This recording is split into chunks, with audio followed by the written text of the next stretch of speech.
لله رب العالمين والصلاة والسلام على سيد المرسلين وعلى آله وصحبه أجمعين أما بعد. محترم سامعین و ناظرین، آج کی اس مجلس میں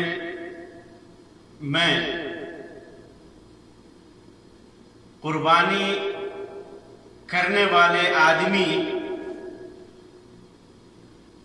کے لیے بال، ناخن اور چمڑے وغیرہ کاٹنے سے متعلق شریعت کا جو حکم ہے اس کو مختصراً بیان کروں گا. لہذا جو آدمی قربانی کا ارادہ رکھتا ہو اسے چاہیے کہ ناخن، بال، چمڑا وغیرہ نہ کاٹے. یہ اللہ کے رسول صلی اللہ علیہ وسلم کا حکم ہے، شریعت کا حکم ہے. اس سلسلے میں جو روایت ہے حدیث کی مختلف کتابوں میں، صحیح مسلم کے اندر اور دیگر کتابوں کے اندر ام سلمہ رضی اللہ تعالی عنہا سے مروی ہے، فرماتی ہے کہ اللہ کے رسول صلی اللہ علیہ وسلم نے ارشاد فرمایا: اذا رأيتم هلال ذي الحجة وأراد أحدكم أن يضحي فليمسك عن شعره وأظفاره. کہ جو آدمی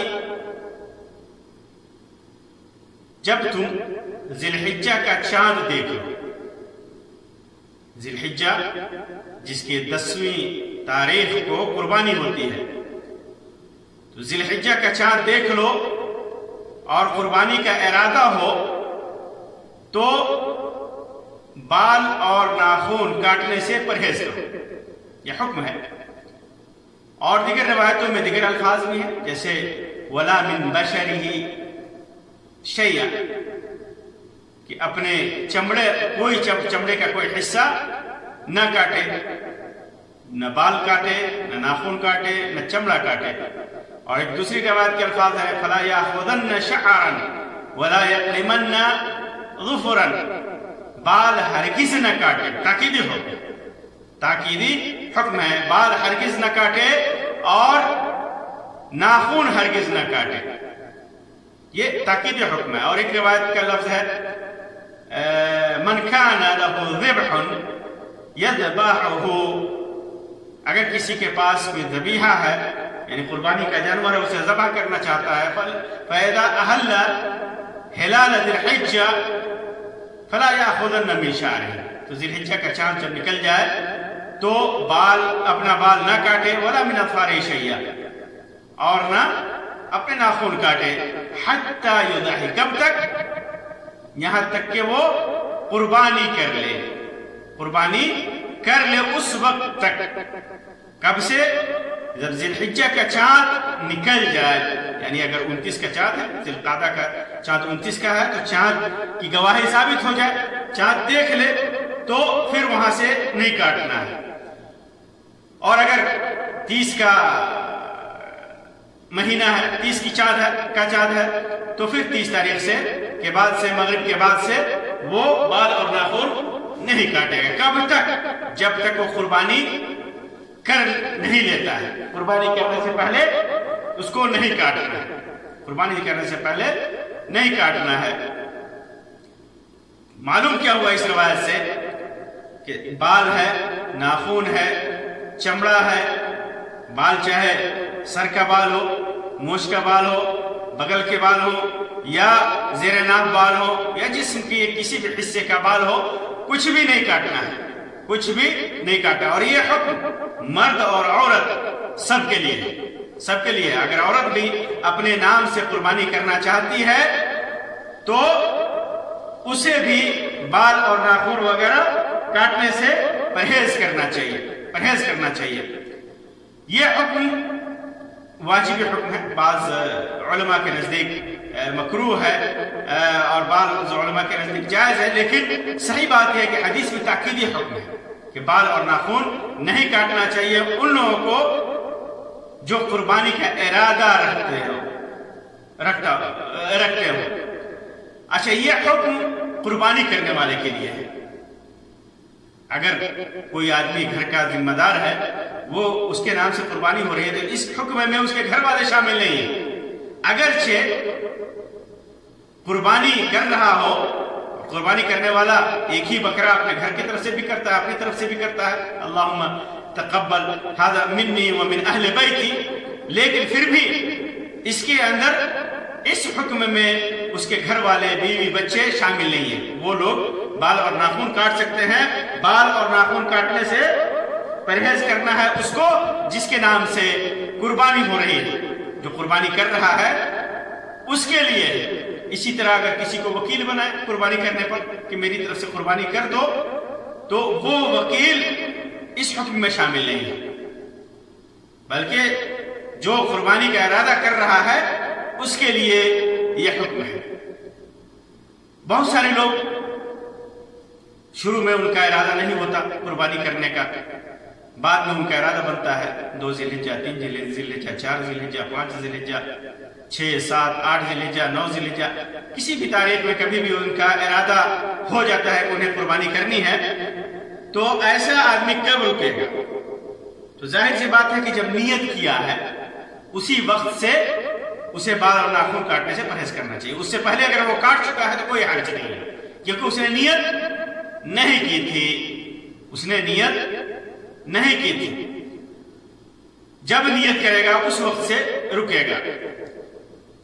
بال اور ناخن کیوں نہیں کاٹے گا؟ اس کی حکمت کیا ہے؟ تو علماء نے کئی باتیں لکھی ہیں. ایک بات تو یہ لکھی ہے کہ قربانی کرنے والا بعض امور میں حاجیوں کے عمل کی مطابقت کرتا ہے. اس لیے بعض امور میں، تمام امور میں نہیں، بہت سارے امور جو حاجیوں کے لیے ہے قربانی کرنے والوں کے لیے نہیں ہے. تو بعض امور میں چونکہ وہ مطابقت کرتا ہے، اس وجہ سے بال اور ناخن نہیں کاٹے گا، تاکہ بعض احرام کی بعض خصلتوں میں شامل ہو جائے. اور یہ خصلتیں کیا ہے؟ تقرب اللہ کا ذریعہ ہے، اللہ سے قربت کا ذریعہ ہے. اللہ کا حکم ہے، حکم ماننا اللہ تبارک و تعالیٰ کا، رسول اکرم صلی اللہ علیہ وسلم کی سنت کی پیروی کرنا اللہ سے تقرب کے ذرائع میں سے ہے. اور بعض علماء نے لکھا ہے کہ حکمت اس کے اندر یہ ہے کہ پورے اجزاء اس کے بال اور ناخن کے ساتھ یہ جہنم سے آزادی کے لائق بن سکے. جہنم سے آزادی یعنی جہنم کی آگ سے بچاؤ بن سکے. اسی وجہ سے یہ حکم ہے اور یہ حکمت ہے اس کی. بہت سارے لوگ، اگر کسی نے بال اور ناخن ان 10 دنوں میں کاٹ لیا یا قربانی کی نیت کرنے کے بعد کاٹ لیا، تو اس کا کیا حکم ہوگا؟ کیا وہ قربانی کرے گا؟ یعنی کہ بہت سارے لوگوں میں یہ مشہور ہے کہ اگر کسی نے بال اور ناخن کاٹ لیا تو وہ اس کی قربانی مکروہ ہو جاتی ہے، یا قربانی نہیں کرے گا، یا قربانی اس کی صحیح نہیں ہوتی. تو یہ نظریہ غلط ہے. یہ نظریہ غلط ہے، کیونکہ قربانی کرنا ایک الگ عمل ہے اور بال اور ناخن کا نہ کاٹنا یہ ایک الگ عمل ہے. دونوں میں کوئی مطابقت نہیں ہے. اس لیے اگر کسی نے بال اور ناخن کاٹ لیا، جس وجہ سے بھی کاٹا ہو، تو اس کی قربانی پر کوئی اثر نہیں پڑے گا. قربانی اس کی صحیح ہو جائے گی، اس کی قربانی صحیح ہو جائے گی. اور بال اور ناخن کاٹنے کی 2 وجہ ہوتی ہے. یا تو آدمی، بلکہ 3 وجہیں ہوتی ہیں. یا تو آدمی جان بوجھ کر کے کاٹتا ہے، یا بھول چوک کر کے کاٹتا ہے، یا مجبوری میں کاٹتا ہے. اگر آدمی جان بوجھ کر کاٹتا ہے بال اور ناخن تو وہ عاصی ہوتا ہے، گنہگار ہوتا ہے. رسول اکرم صلی اللہ علیہ وسلم کے فرمان سے روگردانی کرتا ہے. اس لیے ایسے آدمی کے لیے ضروری ہے کہ وہ توبہ کرے. توبہ کرے، کیونکہ جان بوجھ کر کے اس نے اللہ کے رسول صلی اللہ علیہ وسلم کے حکم کی مخالفت کی ہے، اللہ کے رسول صلی اللہ علیہ وسلم کے حکم سے روگردانی کی ہے۔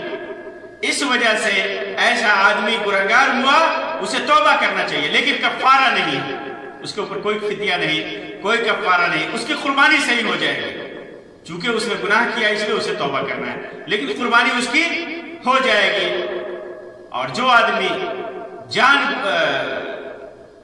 بھول چوک کر کے غلطی سے اگر بال یا ناخن کاٹ لیتا ہے تو ویسے ہی وہ معافی ہے اس کے لیے، کیونکہ اللہ تبارک و تعالیٰ نے اس امت سے بھول چوک کو معاف کر دیا ہے۔ بھول چوک اور غلطی جو کرتا ہے آدمی بھول چوک میں، اس کو اللہ تبارک و تعالیٰ نے اس امت سے معاف کر دیا ہے اور اس کی قربانی بھی صحیح ہو جائے گی۔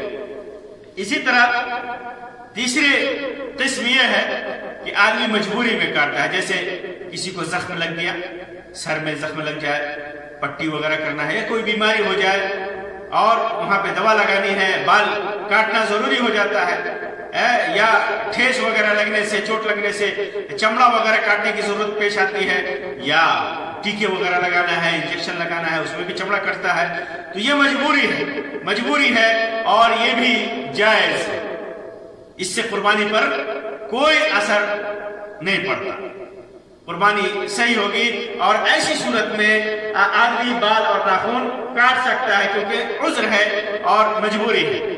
اسی طرح اگر کوئی آدمی کنگھی وغیرہ کرتا ہے یا نہاتا ہے اور بال وغیرہ گر جاتے ہیں تو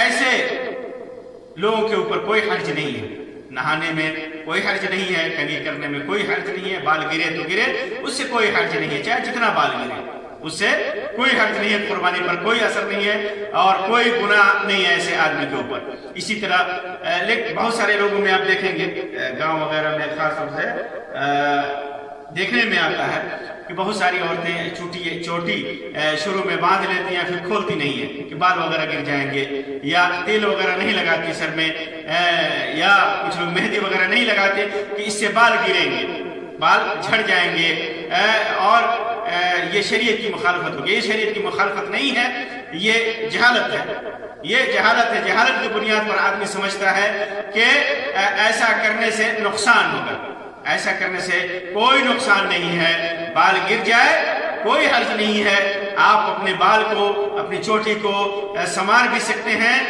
اور اس کے اندر خود تیل وغیرہ لگا بھی سکتے ہیں، اس میں کوئی حرج نہیں ہے، کنگھی کر سکتے ہیں، کوئی حرج نہیں ہے۔ بعض روایتوں میں ایک بات یہ بھی آتی ہے کہ آدمی اگر قربانی نہیں کرتا ہے اور بال وغیرہ نہیں کاٹتا ہے قربانی کے دن تک، تو اسے قربانی کا ثواب ملے گا۔ جو روایت اس سلسلے میں آتی ہے وہ روایت صحیح نہیں ہے، علامہ البانی وغیرہ نے اس کو ضعیف قرار دیا ہے۔ تو یہ حکم صرف قربانی کرنے والوں کے لیے ہے۔ اللہ تبارک و تعالیٰ سے دعا ہے کہ اللہ تبارک و تعالیٰ ہمیں قرآن و سنت کے مطابق عمل کرنے کی توفیق عطا فرمائے اور ہمارے اعمال کو قبولیت سے سرفراز کرے۔ آمین یا رب العالمین، وآخر دعوانا الحمدللہ رب العالمین، وصلی اللہ علی خیر خلقہ وسلم، والسلام علیکم ورحمۃ اللہ وبرکاتہ۔